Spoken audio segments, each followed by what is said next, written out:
Lesson 5, Princess September, W.Somerest Maugham. Let's start. William Somerset Maugham, 1874 to 1965, was a British playwright, novelist and short story writer. During and after the wars, he traveled to India and Southeast Asia. Of Human Bondage is regarded as Maugham's most important novel. His other important works include The Razor's Edge, The Moon and Sixpence, etc. The present text is an adapted version of his short story of the same name. Let's read. Princess September, the daughter of the King of Siam, was very unhappy. She was weeping alone one day in her own room when she saw a little bird hop in. Then the little bird began to sing. He sang a beautiful song all about the lake in the king's garden, and the willow trees reflected in the still water. When he had finished, the princess was not crying any more. That was a very nice song, she said. Would you want me to live with you? Said the little bird. Princess September clapped her hands with delight. Then the little bird hopped onto the end of the bed and sang her to sleep. When she awoke the next day, the little bird was still sitting there, and as she opened her eyes, he said, "Good morning." She stretched out the first finger of her right hand so that it served as a perch. The little bird flew down and sat on it. Then she went through the palace and called on each of the princesses in turn. And for each of the princesses, the little bird sang a different song. The other princesses were jealous and visited September together. "Well, my dear," they said, "your little bird flies in and out just as he likes." They looked round the room. "Where is your bird now?" they said. "He's gone off to visit his home," said September. "And what makes you think he'll come back?" asked the princesses. "He always does come back," said September. "Well, my dear," said the princesses, "if you take our advice, pop him into the cage and keep him there. But I like to have him fly around the room," said the princess. "Safety first," said her sisters ominously. They got up and walked out of the room, shaking their heads, and they left September very uneasy.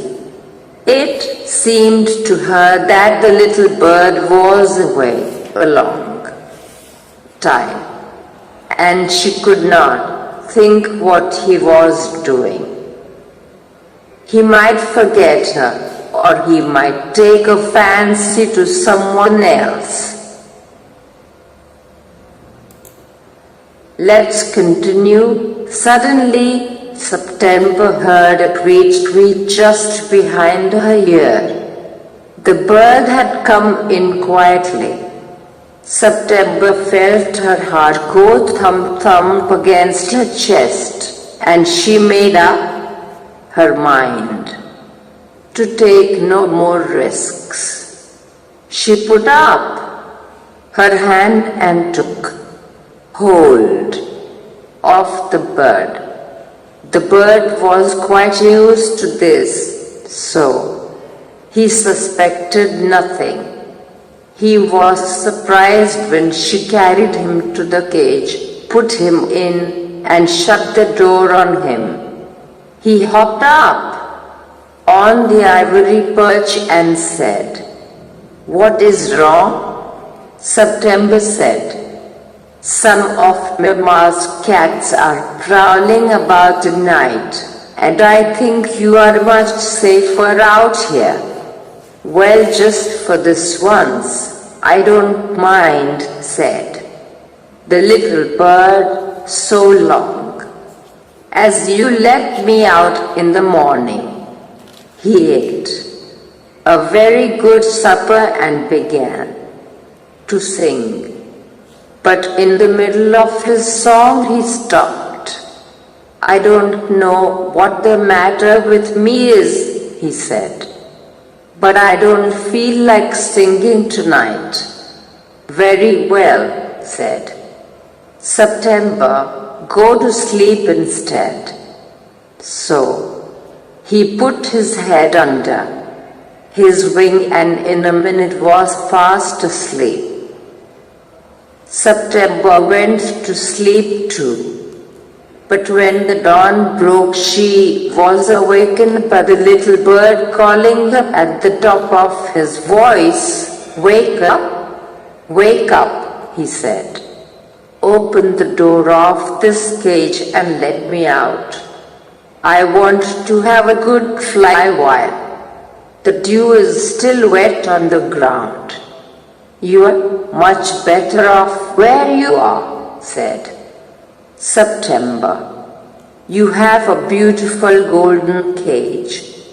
"Let me out, let me out," said the little bird. "You'll have 3 meals a day. You'll have nothing to worry you from morning till night, and you can sing to your heart's content." The little bird tried to slip through the bars of the cage, but he couldn't.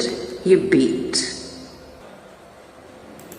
against the door, but of course he couldn't open it. He began to cry again, "Let me out, let me out. I've only put you in the cage because I'm so fond of you," said Princess September. But the little bird stood in the corner of his cage, looking out at the blue sky, and never sang a note. "Why don't you sing and forget your troubles?" said September. "How can I sing?" answered the bird. "I want to see the trees and the lake and the green rice growing in the fields."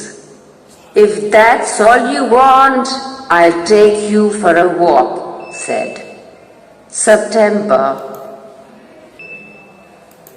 "Let's continue." She picked up the cage and walked down to the lake round which grew the willow trees. She stood at the edge of the rice fields that stretched as far as the eye could see. "I'll take you out every day," she said. "I love you and I only want to make you happy." "It's not the same thing," said the little bird. "The rice fields and the lake and the willow trees look quite different when you see them through the bars of a cage." So she brought him home again and gave him supper, but he wouldn't eat a thing. The princess was anxious. "Perhaps he'll have got used to his cage by tomorrow," she thought. And next day when she awoke, she cried out "Good morning" in a cheerful voice. She got no answer. She jumped out of bed and ran to the cage. She gave a startled cry, for there the little bird lay with his eyes closed, and he looked as if he were dead. She opened the door and lifted him out. She gave a sob of relief, for she felt that his little heart was beating still. "Wake up, wake up, little bird," she said. She began to cry, and her tears fell on the little bird. "I cannot sing unless I am free, and if I cannot sing, I die," he said. "Then take your freedom," the princess said. "I shut you in a golden cage because I loved you and wanted to have you all to myself. But I never knew it would kill you. Go, fly away among the trees that are around the lake and fly over the green rice fields. I love you enough to let you be happy in your own way." She threw open the window and gently placed the little bird on the sill.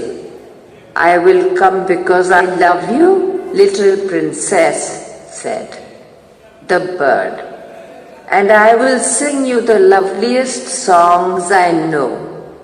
I shall go far away, but I shall always come back, and I shall never forget you." Then he opened his wings and flew right away into the blue. September kept her window open day and night, so that the little bird might come into her room whenever he wished.